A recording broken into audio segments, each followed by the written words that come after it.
Say goodbye to 1.5. Overshooting the Paris Agreement's toughest target. Rachel Dobbs, climate and environment correspondent, The Economist. In its initial assessment reports, lengthy tomes of scientific knowledge on the climate, published every 8 years or so, the Intergovernmental Panel on Climate Change conveyed what the future might look like through a range of scenarios. Each ended up with a different amount of global warming, based on different assumptions about policies, technologies, energy use, and population size.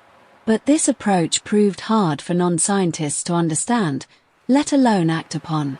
By the time of the fifth report in 2013, however, it was clear the relationship between cumulative carbon dioxide emissions and temperature rise was very linear. This meant all the complex nuance could be expressed as a simple carbon budget.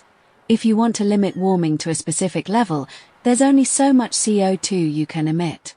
For a 50% chance of limiting warming to 1.5 degrees Celsius above pre-industrial levels, the carbon budget was calculated to be 2.89 billion tons.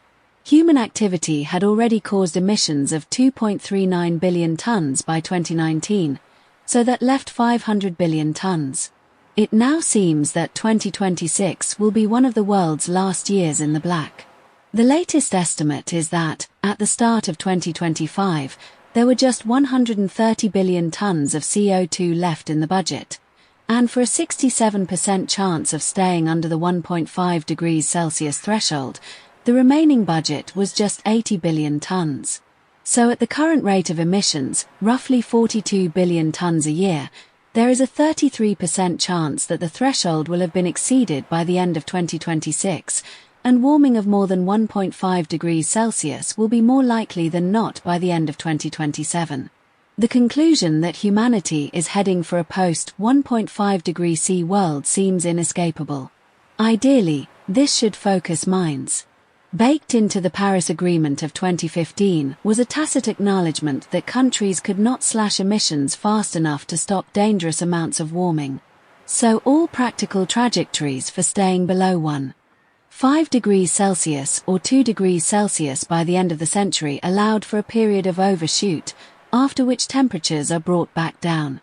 The length and severity of this overshoot depends on how quickly emissions can be reduced to near zero, and on the speed with which negative emissions technologies that suck up carbon dioxide, and thus compensate for the budgetary overshoot, can be deployed.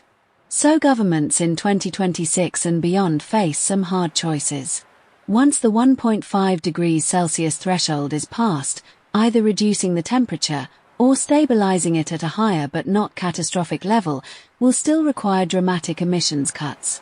The future, as Homer Simpson exclaimed when a loan came due, has a habit of turning into the lousy, stinking now.